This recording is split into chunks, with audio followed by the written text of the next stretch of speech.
All right, this is the morning show. I'm Jeff Cook with Kristen Messagey, Jackie Contessa, TJ Wilson. The black coffee and heavy cream folks have assembled again. Good morning. Kristen's Good morning. very funny. Good morning. Listeners should be aware that Jeff has already insulted Kristen accidentally. Well done. So we're off. Sorry you missed it, everyone. But listeners must also note he complimented me. Yay! We're talking about a core issue today, and we'll see how this plays out. Because every time we talk about shame, it goes surprisingly well. Moving through something that Brené Brown says that struck both Kristen and I when we were discussing it, and it has to do with our identity, and especially unwanted identity.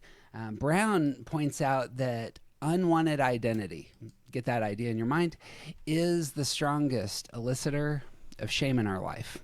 She proves this with a simple prompt. She says, like, just to expose our triggers, it is really, imagine for yourself saying, it's really important for me not to be perceived as blank. ... If you can fill in that blank for yourself, I don't want to be perceived as. It's going to say quite a bit about you. This might actually be a great typing question. But there's things that we avoid, especially in the perception of others, and lots of stuff worth saying here. So setting the stage, you guys have seen my emails kind of highlighting this. What's worth saying about this prompt? I think because it's going to be somewhat flavored per individual, of course. However, I do think there are some that are going to be type specific, which is what we'll be focusing on, that I think will be really interesting. And it's also important to say they're going to be around our core fear. So the invitation is going to be, how can I get real about these things in my life? Because things that cause us shame, identities we don't want to contend with, is where a lot of our work is, in that exact spot. Mm-hmm. I also think that there's going to be a lot of types that are initially sort of disconnected from this question. Shame? Yeah. Well, and like when I hear that question, my initial reaction is like, I don't really care what other people think about me. I just don't ever want to hear about it. But then I have to think a little bit harder to remember, like when someone accuses me of something that I don't believe to be true about me, and I have a negative reaction, like that is the same question. That's really So we might have to come at it from a slightly different angle, but I think everyone processes this question in a way, but it doesn't seem obvious at first to all the types. Totally. I would say, to Kristen's point, this is something that's just really, it's adjacent to our core motives, not to how we want other people to have an opinion of us, right? So it's interesting because some of it might be one and the same. I mean, we've talked about how like heart center shame and human shame are just a little bit different, but it's about how we walk through the world, and that's, I don't want to be perceived as this as I walk through the world. So I think this is going to be a really interesting conversation. It could also be, to your point, I don't want to be perceived as this. I don't want to think this about myself. It could be not even related to, someone else thinks that about me. It's what's happening in my life. And am I touching into this thought about myself? And that's going to be triggering as well. And sometimes it'll be both, right? I don't want to feel this way. I don't want others to think this way. If others think think this way, it's something for me to think about. It might be true. If I think this way, it's true, etc. Right? So yeah. That answered the question I was going to push into. Like, I think what TJ was exposing is that there are some types that care less about what other people think than others. That probably goes alongside this. But I do like this idea that there's also an inner perception of, I don't want to think this about myself, that may be going on as well, and maybe invisible. So the inner outer dynamic here, worth naming. my first thoughts on this was that because it's about shame, at some level, it may likewise be about bonding, and it may be about how we pitch ourselves to others. That is, that we do want to connect with other human beings. Sometimes the way that we connect is the opposite of this trigger. Like I'm offering, as a one, I'm offering something like responsibility. I'm offering that, I'm reliable and a good person, and this is what I'm giving forth to the person in front of me, hoping for connection. And if they think that I am a flawed, irresponsible person, it's actually cutting my superpower. And so shame, the reason I associate it with shame, or at least my first thought on this, was that this may be much more about like how we're marketing ourselves, how we're offering ourselves to others. And so we don't want them to think certain things about us, especially those things that our type rejects most. It's interesting when we think bonding and connection. I think one thing to add to people, because I think a lot of that could be true, right, is bonding could also be the world at large, the ethereal. People could sub for like in this lifetime, right? I think of type 4 who, yes, they're very connecting people, but when it comes to their identity, they're much more, I think, large scale concerned about like leaving a mark on this world, so to say, just to put it reductively, right? And so I think bonding also lives there. And so I don't want to be perceived as also lives there too. And so it's not necessarily just people, but to your point, I think under bonding too is how we relate, period, not just to people, like how we connect how we connect to what we're connected to. I find it cleaner to keep this about identity than personally bringing in bonding. I'm finding it mucking up the frame for me. Because when I think of shame, I'm thinking of identity. So I guess I'm just letting the group know. That's where I'm going to keep the frame. Not that I don't think there are pieces there, but it's so type specific when we get into. And this is really, I think, anyway, I'm just trying to keep it clean for myself. To Kristen's point, if we did stay or add bonding to this conversation, I do think that bonding as under shame and I don't want to be perceived as really works for the heart types in this conversation, but then we'll lose the plot if we try to apply that to all the other types. But like when it comes to identity, maybe bonding and I don't want to be perceived as can be like interlocked or whatever, but I don't think it's necessarily that way for outside the heart center. So I agree. And perhaps to bridge the gap a little bit, Jeff, while you were talking about bonding, like what I was thinking about was the difference between other people's perceptions of me and what I think other people are perceiving of me. And that is entirely about like if we're going to get into what people are offering, we could get farther down into the a little bit of muck of what you're talking about, Kristen. But I think if we're focused on this is what I think people think about me, we do have that space of here is what I am offering the world in order to curate this image because this is what I want people to think of me. And that's kind of what I was hearing when with Jeff talking about the bonding idea. It's like, I want to connect with other people. I want them to think about me in this certain way because this is what I have to offer. Which is and just I think there are going to be different type-wise. Let's just get into the, I think we'll be able to tease it out when we just go through our... Agreed. Yeah, I agree. Jeff, what do you think about my only addition is I think that Kristen, being the fantastic coach that she is, more interested in doing the work of what can you control. You can't control other people's perceptions, but you can control your inner life. And so let's focus there. That's what I heard in terms of the energy. And that may be the best thing to do on these fronts. So I heard a compliment. It's not correct. I It's did not too, incorrect Jackie. compliment. You did. I miss your No. why you were pitching that? So because it's so different Identity. per type. I just don't think that identity is necessarily. I just think it's different. So not let's just go to through that. put words in your mouth, but I think talking about maybe bonding in terms of this conversation is a B-side, not like it's a different one altogether. I think we can talk about maybe the question itself first, and perhaps the B-side of the conversation is the bonding piece if it applies, Which I think will come up as we go through. Yeah. Yep. Bang.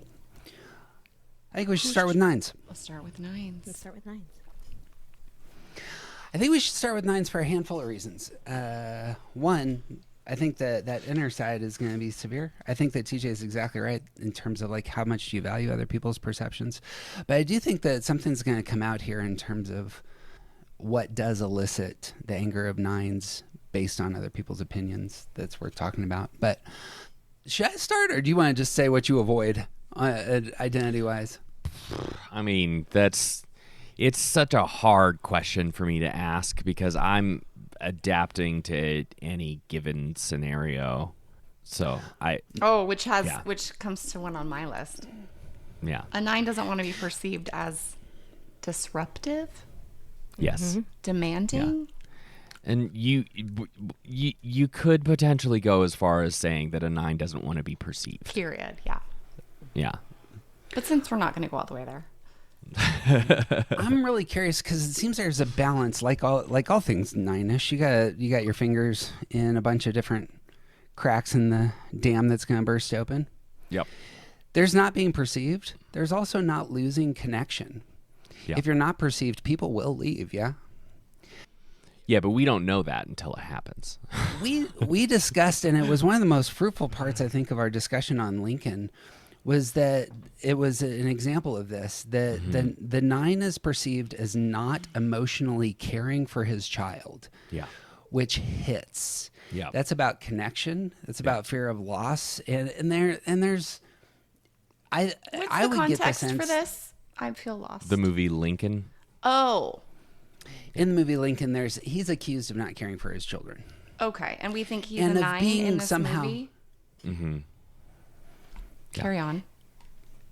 I get the sense that 9s do not want others to think that they are disinterested or lacking a desire for being connected to them, and that would actually be something that would kind of spike the energy.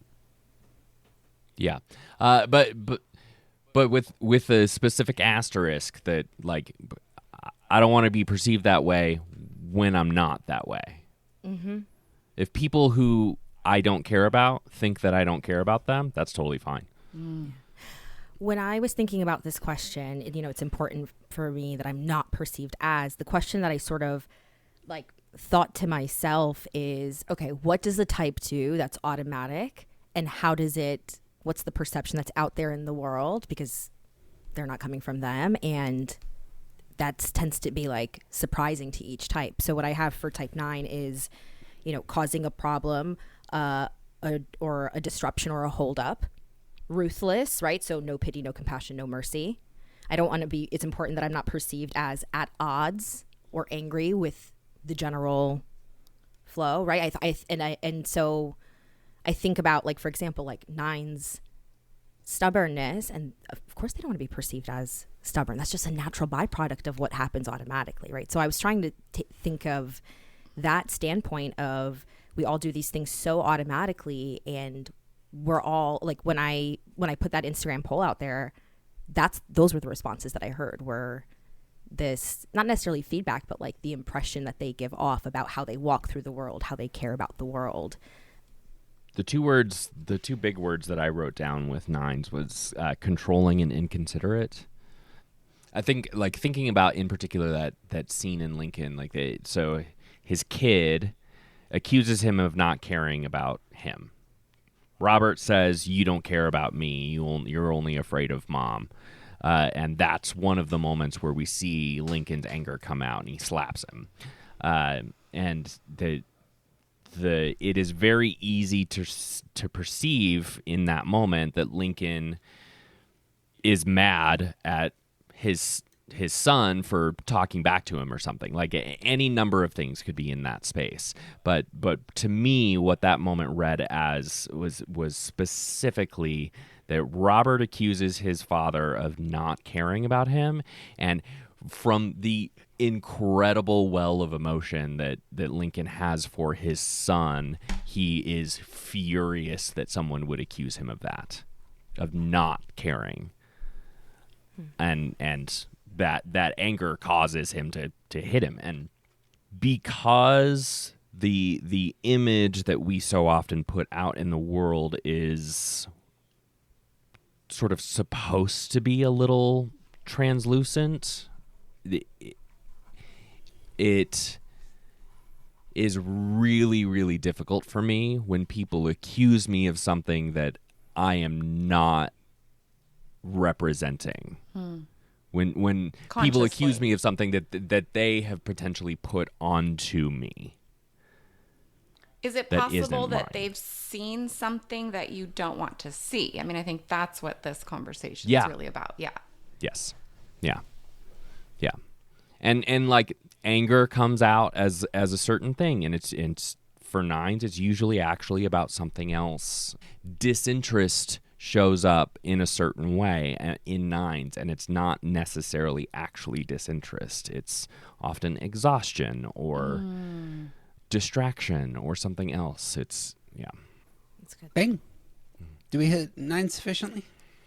Do you want me to share the poll results? Sure. yeah. So I put an Instagram poll out when I had read Atlas of the Heart, billions of whenever it came out, and I had people just say, what's your type? And, fill in the blank for the sentence. It's important that I'm not perceived as. And what I got back from nines was, and some are repeats, so I'll only say them once, but lazy, mean, rude, weak-minded, unkind, overbearing, someone who dislikes others, and bad. Inconsiderate. So then, of course, the invitation would be to be with the fact that nines can be those ways. To wrestle with that reality. That's the Can be that invitation way, here for all the or- types. What's that? Or come across that way. Actually be. Right. To say, I am that way, even though it's not my intention. I The can acceptance be of it, that yeah. way. I am a whole, complete person who can be these ways that are the most distasteful to me without falling into shame. Because shame is where identity becomes unworkable. Shame takes us out. Yeah. Yeah. So how can we hold these pieces that are so distasteful, gently in our lives, in our consciousness? That's good. Well said. I'm curious here. That feels like a pivot from what I heard you saying up front in terms of doing like the inner work versus No, now that's what I meant to say. the perception of others matters, and so I need to meet the perception of others. No, That's not can what I it said. hold these realities about me that my type tells me I can't be that? It's like, but of course you can because you're a human being. Right. Can I hold the fact that I might be causing a disruption or a holdup through what I'm doing automatically? Can I hold that I might actually be angry and upset and at odds? Can I hold that, et cetera? Yes. I don't ever want to be perceived as inconsiderate, but sometimes I am a little inconsiderate, Right. accidentally, because I'm too tired that day for whatever reason. It does happen. That's And right. as much as I don't want to be inconsiderate, it happens. That's and it is more important to a part of my work is acknowledging that, yes, sometimes I am inconsiderate and just try to be better about that. And then the fact that people perceive me that way is something that can sort of like fall away from that space. That's really well said. Yes. But the perception of it is still going to be very informative for me. Yeah. Yeah. Can you unpack why you would say that would be the healthy move?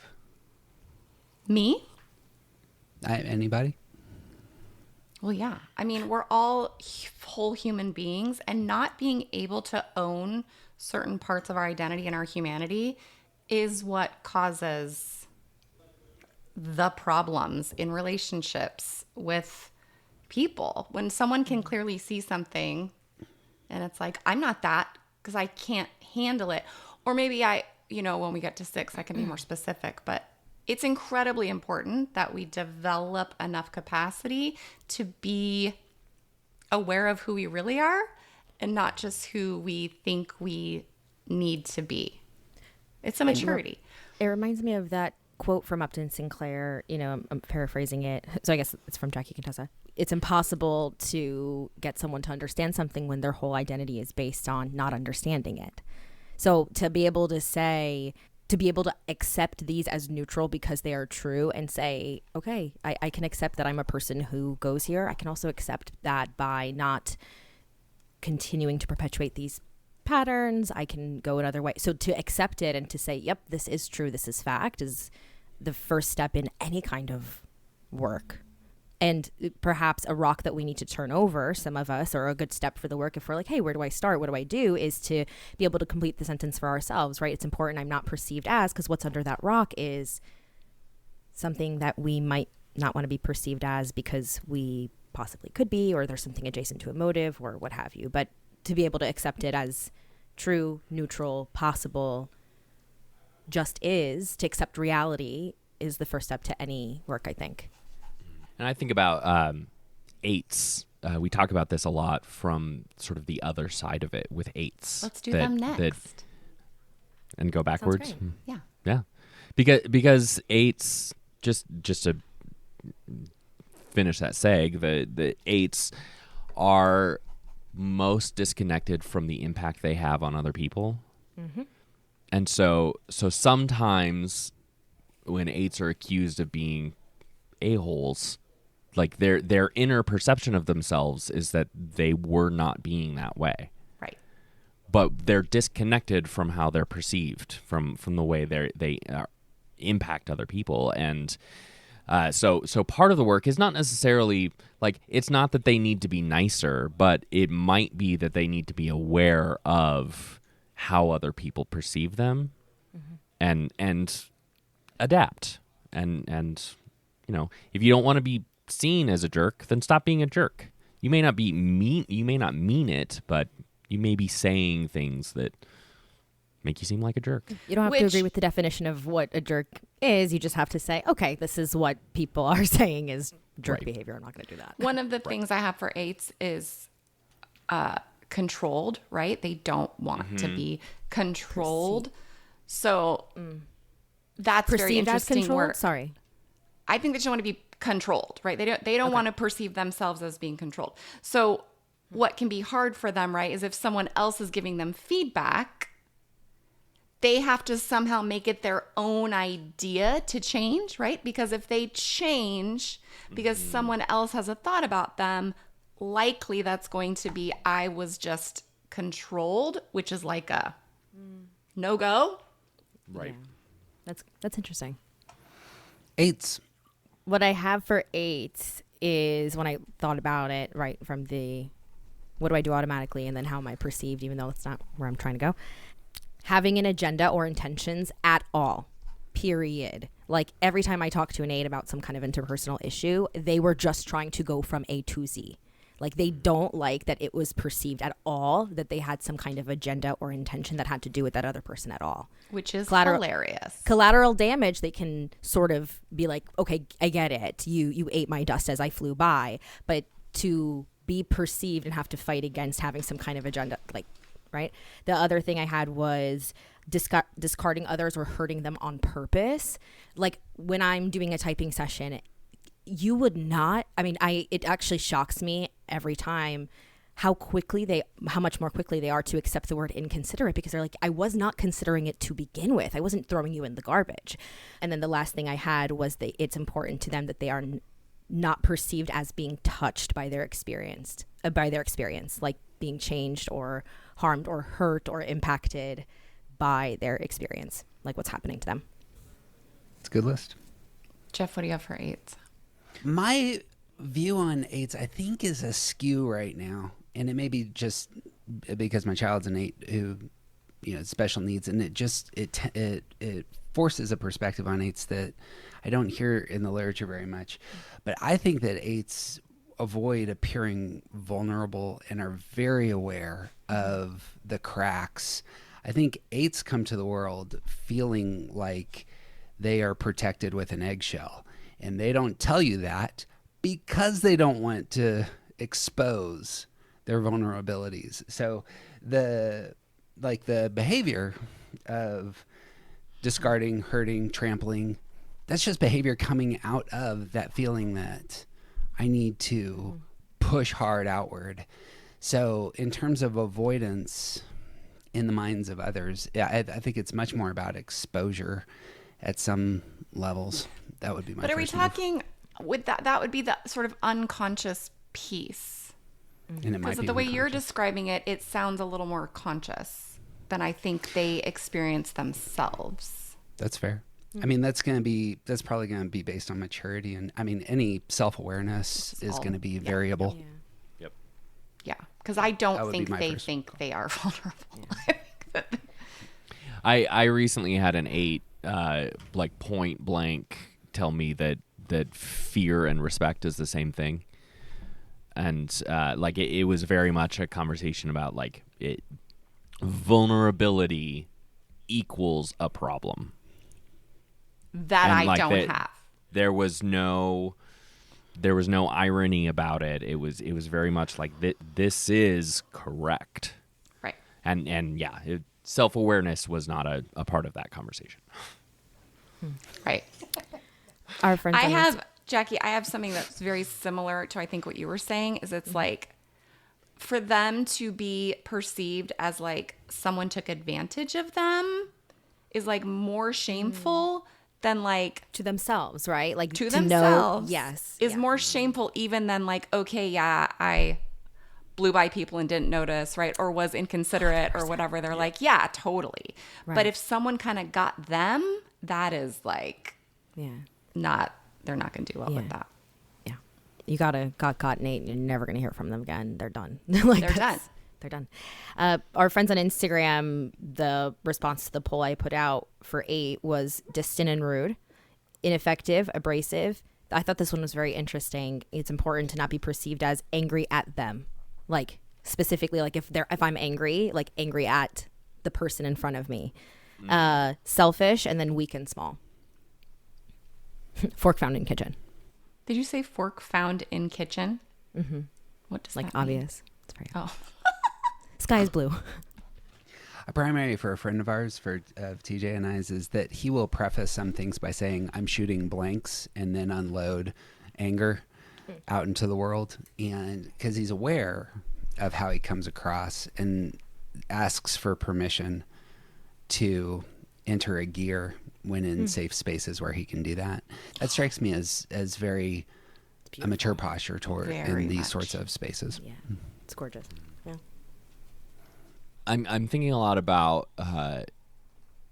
the wisdom from Joey Shuey that reminds us that 8s are not thinking about you as much as you think they are, and like that all of that is sort of wrapped up in a lot of this conversation for me. Like a lot of what you said, Jackie, a lot of what was reported is like all the rest of us perceive this certain energy off of 8s, and we assume it's directed at us a lot of the times.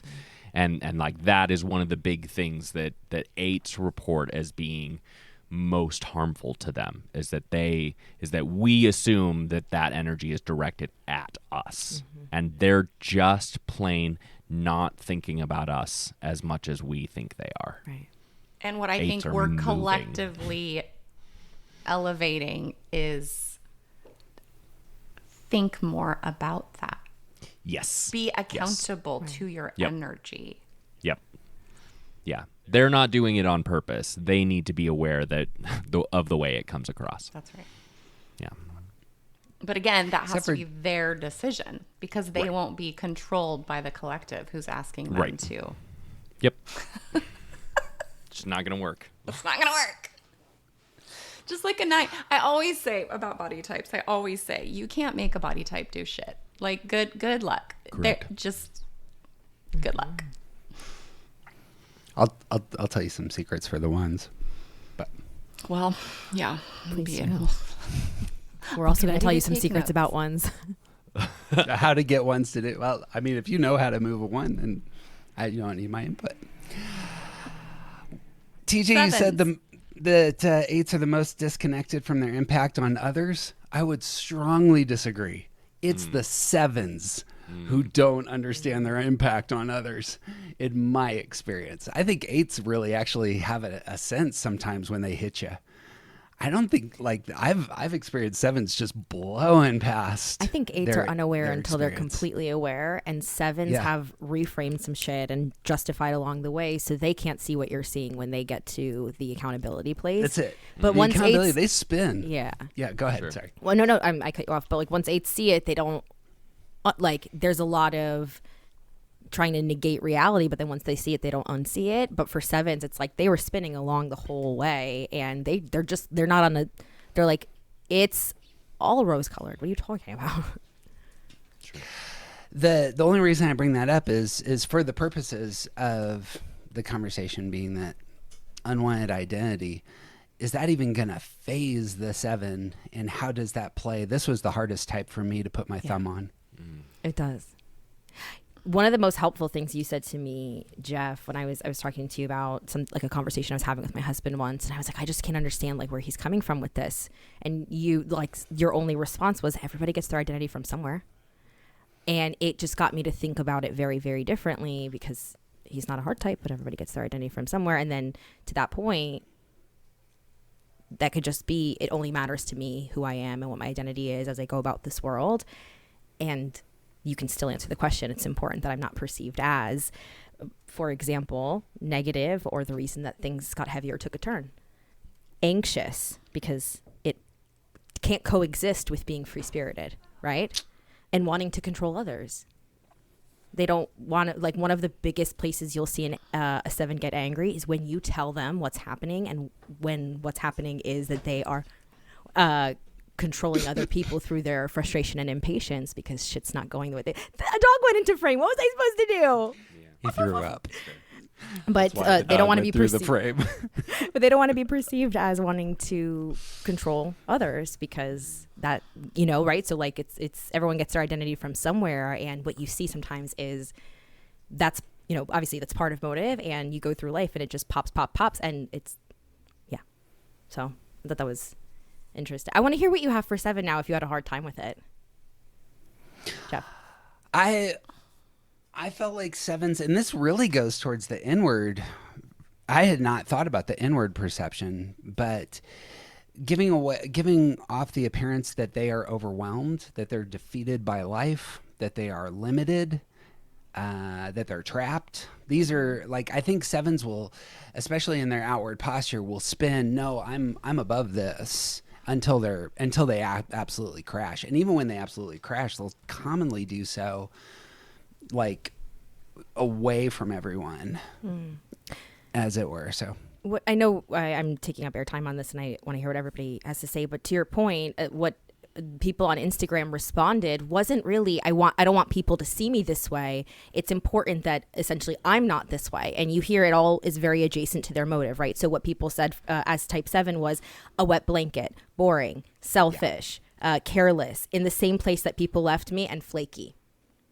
Nobody else, flaky, yeah, sure. But like nobody else cares if you're in the same place that we left you. Right? Like these are all, like, how they're perceived is essentially the answer to, like, I don't want this to be true with my identity too. So that's interesting. I just, to add to what you're saying, Jackie, I have like in pain or needy. They don't want to be seen. Yeah, that's great. And they don't want to be seen as shallow. They're very offended and bothered by this perception that I think is a lot of Enneagram gobbledygook, that they are shallow. Yes. I just think that's wrong. And not from TJ and I. We come with receipts on sevens are smart. We talk about it all the time.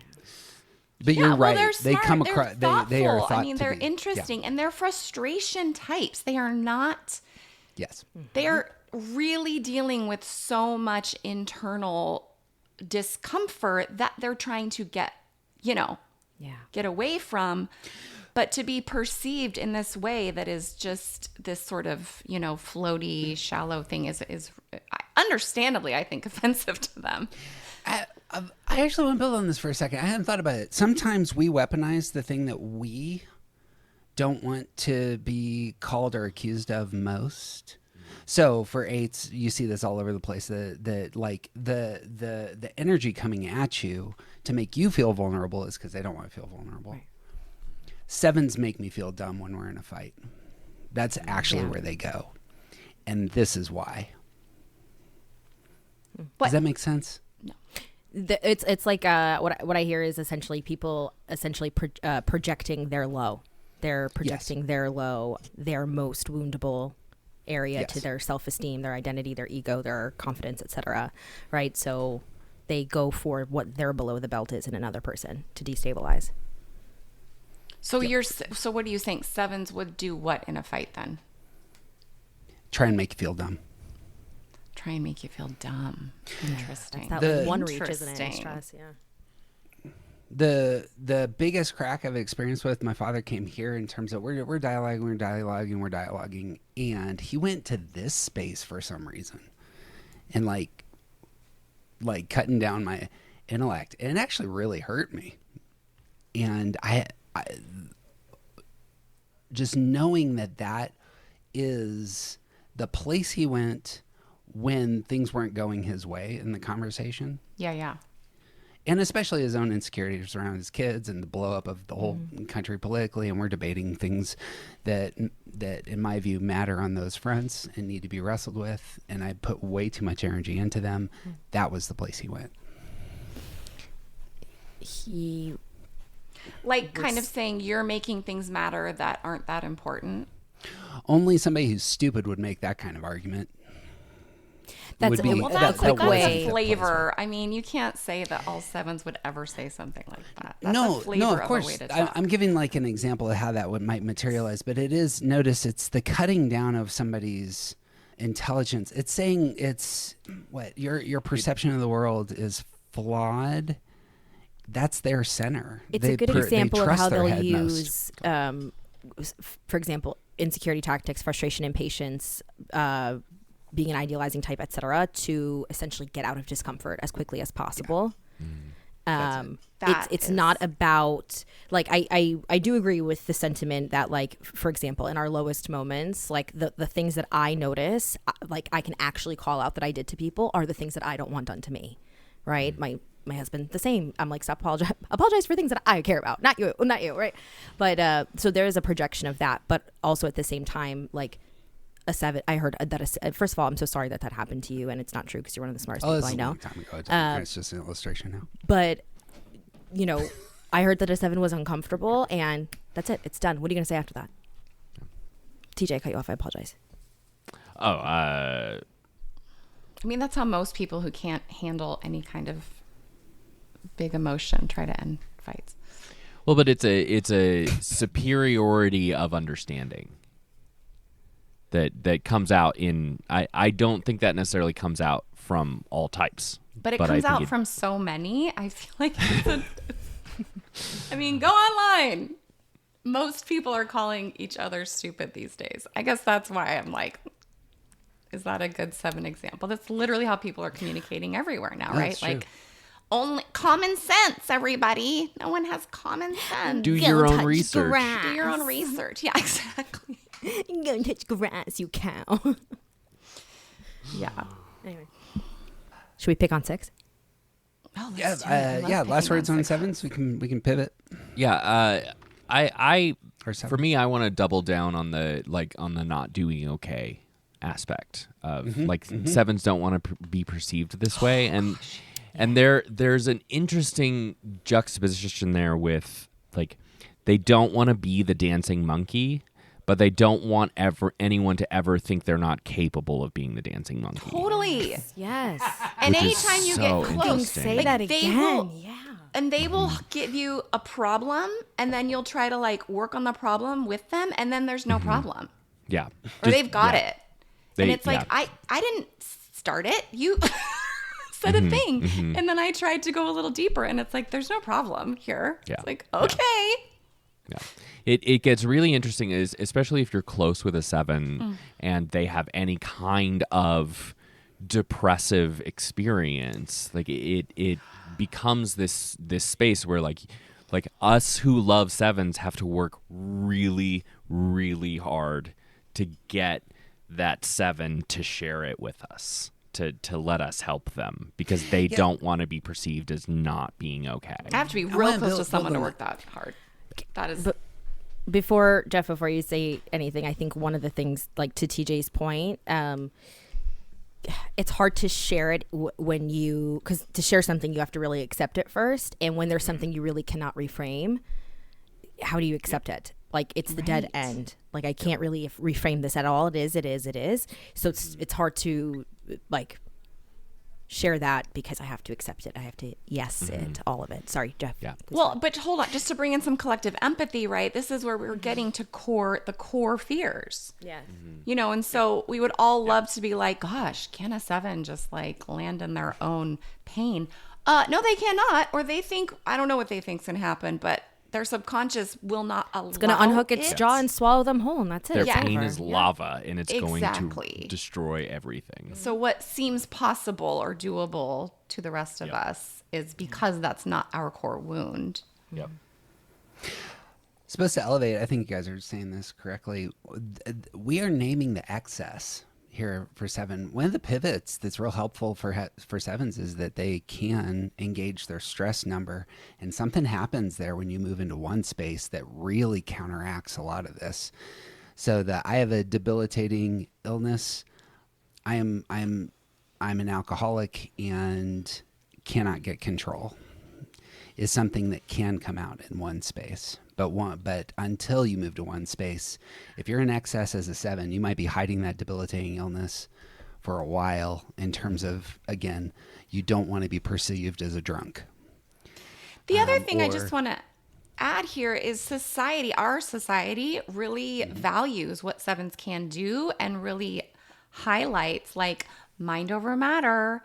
Just try harder, just be positive. Like, 7s are really encouraged in their excess in the world that we live in. So it perpetuates sort of like, even though they're not image types, they're not value types, things like that, right? Like, it perpetuates sort of this narrative that if you can't uphold making people laugh at Aunt Carol's funeral, like, who are you? And it's like, that discourages half of their depth, and they have to continue to identify with the person who is able to be on at any point.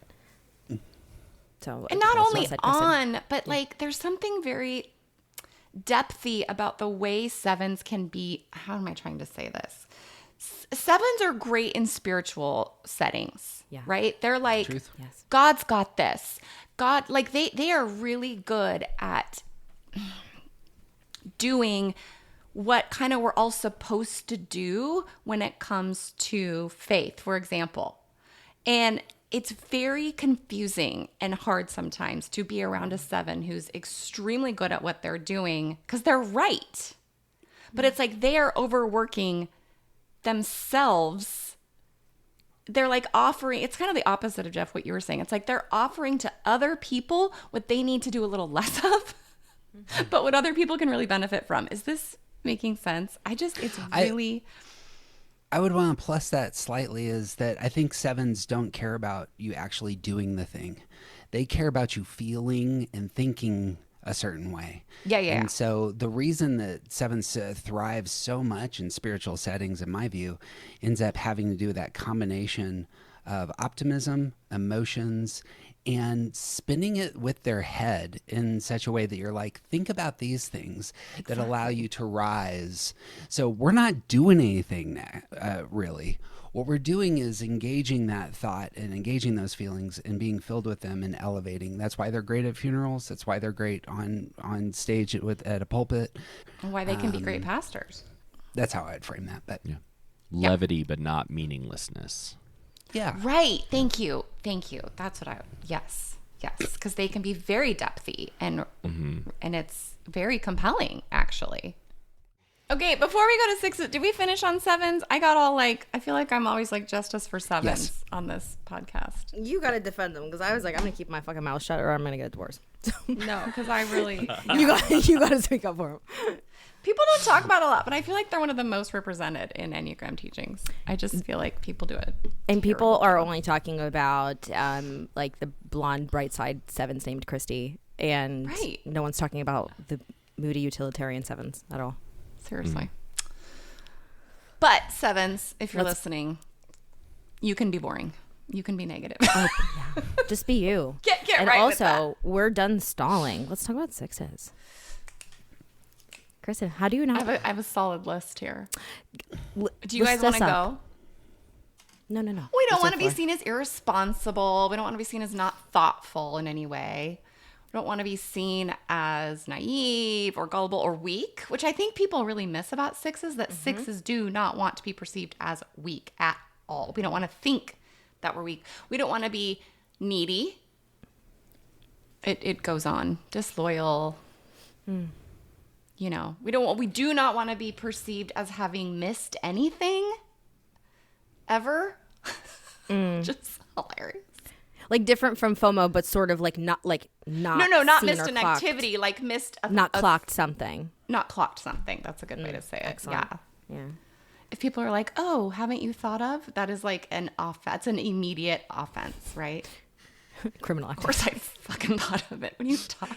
I thought of that for breakfast. Thought of that before you knew those words existed.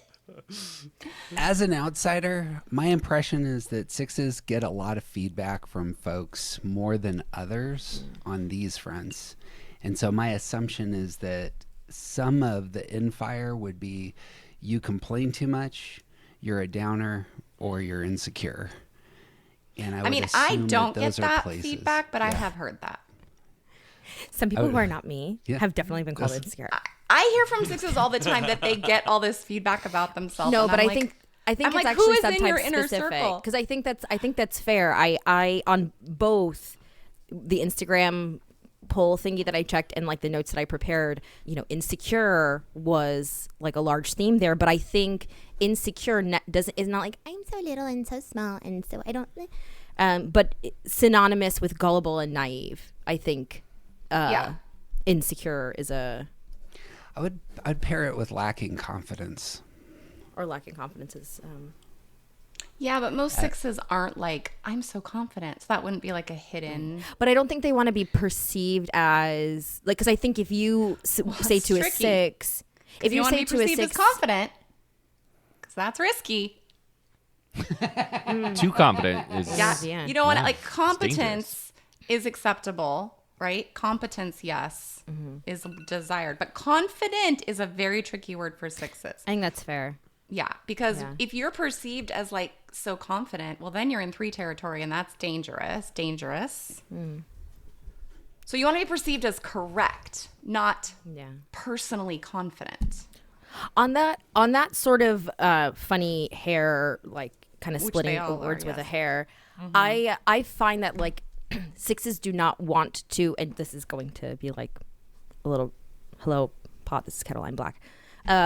They don't want to be perceived as doubtful because that's like internal, right? However, they have no problem being like, I'm a skeptical person, because there's sort of some merit in that, because like external doubt is like a testing language, it's a credibility language, but they don't necessarily want to be perceived as doubtful because I think it maybe reverberates off of perhaps an insecurity of sorts, and like it would be more like you don't want to this would be like this shadow piece. I don't want to contact how doubtful I am. Yeah. Right? Yes. My external doubt actually helps me feel sturdy. If it's just like, well, I'm a doubtful person, ooh, then my identity's all because skepticism can just be sort of outside of self, and doubt always involves the self. Yeah, exactly.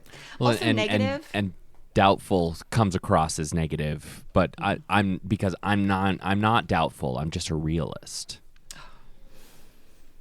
No, okay, but those are the same thing. I've done many a podcast on how we are not realists. People get very upset. I'm like, well, What else you got? This is fun. I list my sweet spot. people all day. I would assume that unwanted identity might be specifically difficult for 1s, 2s, and 6s because they're earners. And part of earning has to do with that external offering and connection in that space. So I would be real curious if, say it's the case that a primary fear for 6s is the fear of lacking support. Whatever would undermine that perception-wise, I think would be worth naming. And I hear that in some of the language there, but just to go to the root, it feels like that would be the root. Yeah, support, but also, not having the right guidance is sometimes even more. Talk about that. Well, Like guidance from others? Well, it's interesting because, so I think a real hidden piece of 6, right, is I don't want to make my own decisions. I want to make sure I'm making decisions that are gonna work. Which means that even if you make the decision, you had a benchmark to get you through. Yeah. So and then if I'm out here making my own decisions, then I might lose support, which is obviously don't want to do that. Yeah. I wonder if some of these are sort of related to, like, I don't want to be perceived as this because then I will lose the support and the guidance that I have, or won't be able to get the support. Like the feedback I got from our friends on Instagram was, I don't want to be, it's important that I'm not perceived as emotional. Which I was like, okay, that's an interesting. Panicky. True though. No, totally true. Panicky, Hilarious. irresponsible, a bad friend, having intentions I didn't have, and challenging others. Don't want to be perceived as challenging others. Yes, because no. and when I was like, when I thought about that, I was like, because they're not challenging them, they're asking them what they need to understand it in full. They're not. Their internal They don't want to be perception perceived is that they're not Yes. challenging people, Yes. but in fact they're challenging people Right. all the time. They don't. It's. I mean, and it's not different than when we were talking about with 8s. This is what you're doing. This is how it's being perceived. Right. Exactly. But they don't want to be perceived as challenging because their goal is that everyone walks away with an even keel understanding of what's going on, and you can make your decisions that way. Like that's what. As long as the shared understanding is mine, then we're golden. Yep. I thought panicky was. So I wonder if there. also it'd be like challenging, but also just like conflictual in some way. Why can't I think of the word? Like I don't want to be contrarian? seen as We don't want to be seen that way. Although sometimes we like that identity. Right. Jeff, did you have thoughts on? No, I'm learning. Gullible is a big one, right? Like I didn't see it coming is a real thing that 6s, we want to make sure we've seen everything coming, which is hard way to live. Because it's not like, I'm looking at all the things that might happen, good and bad. Is that again undermining your role in the community? If you're seen as gullible, then you won't be trustworthy when pointing out things that might be truly worthy of our consideration. You can be dismissed if you're gullible. You know I what need I a mean? second. Hang on. Not to It's answer not for that. me. It's like, go ahead. It sounds more motive adjacent to be gullible. Like I do, the fear of being gullible. It sounds more motive adjacent than relational to be motive adjacent. Yeah. Like directly motive adjacent, like being naive or gullible, because there are methods through which they're trying to be sure and certain and so on and so forth. So it's more like I should have seen that coming. It's very personal. It's Okay. very personal. I Under should have what- seen that coming. I should have known better. Are there under certain circumstances or life areas in which you often feel like that should apply, or is it everywhere? When something happens, you should have seen it coming, or something, or is it? It's just the parts that matter most, which is going to be different. for each every six. individual. Okay. Yeah. Very good. Let's talk 5s. We got Jackie on 5s. What I came with, I think 5s do not want to be perceived as withholding as a tactic against others. rather than something that they feel they need to do for themselves. Do they withhold as a tactic against others? No. But So that again, we're wouldn't talking be- about we're talking about things that don't align with our intentions, but align with our automatic behaviors. Which it's not about withholding for look what I got and I'm not giving it to you. It's for a sense of control. But they don't. So the piece that would need to be integrated on that one is I actually do maybe try to control people. Control people, control Okay. situations, control because it feels adjacent to controlling my personal space, right? So, but within that is I don't want to essentially be perceived as doing this to harm, like withholding to harm another person, to hurt. For them, it's respect for my boundaries and respect for yours. So for like the idea of hurting another person through something they're doing for themselves, I think is something they don't want to be perceived as. Burdening or adding to the load of others, so mental favors, and they don't want to be perceived as having nothing substantial to offer. Bang. That's what I have for fives. I have incompetent, I do too. ignorant. Yeah. There ends up being a lot of motive there in terms of pushing into,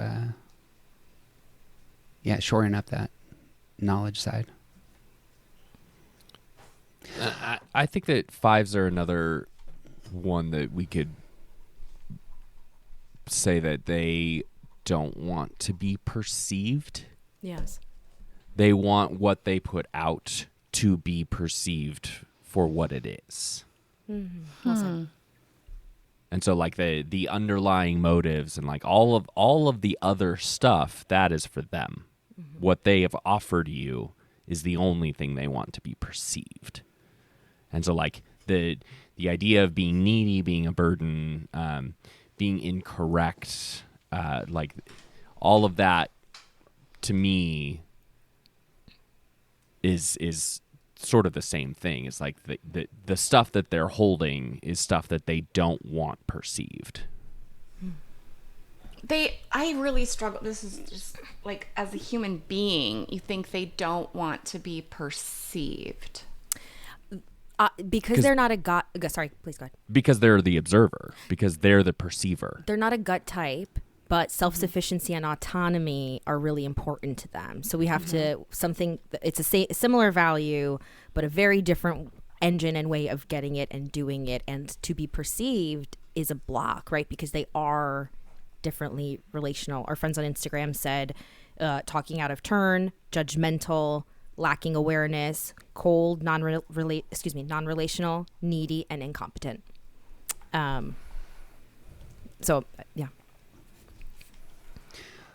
The place my mind went was, again, if the five wants to connect through the gifts they offer, they don't want to be perceived as ignorant, would be one side, but as being exploitable would be something that kind of rang for me, or being unprepared. Yes. Because that's what they're offering. They're at some levels for connection. I am a prepared person. You can trust me in these spaces. And when connecting, that is a primary value I come to the table with. And I see other people who might want to take advantage of us. And that's something else I bring to the table. That was what kind of went through my mind. But I don't know if that comes across as like, do they ever feel this way? They probably don't feel this way very often, but because they're not. But anyway. But so if we look at it in terms of them accepting, what do they need to accept, right? Like, I am a person. I'm a human here. where I succumb to the human conditions. Totally. Yeah. I am a person, and to be able to say I need a level of let's say recharging, but certain types of withdrawnness and isolation also hurt my relationships, right? I think the acceptance piece is I think within all of these lies a both and, right? Totally. And because there's a middle. I'm all about middles. I'm all about, okay, you need what you need, and yes, both and. So I'm curious, and I think this would be a great place for fives is, if they don't want to be perceived as having nothing substantial to offer, or like, to rephrase it a different way, the way someone submitted, talking out of turn, right? What could be the acceptance there for them? Because I'm like, I would love a next step from that one for fives. I'd have more questions about that, right? When you talk out of turn, what are you afraid will happen? I think it's connected to, or my assumption, right? I connected that mentally to having nothing substantial to offer. So out of turn being like, I said something and like it didn't fit, it didn't add to the conversation. I was sort of aloof in that moment. I hear a lot of stress move in that list right there, which would make a lot of sense, that they may be pivoting into seventh space and getting a little frantic and not feeling comfortable. And when they feel uncomfortable, they're out of control, and it expresses itself those ways.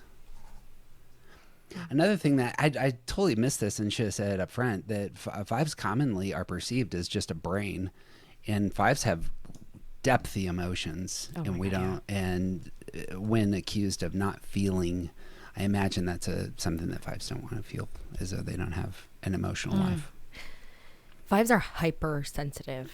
Like, people don't realize that being an overtly, overt emotionality and being very sensitive are very different people, very different things. And they need to get their heads around that, because if you think all fives are just brains and NASA, you're so wrong.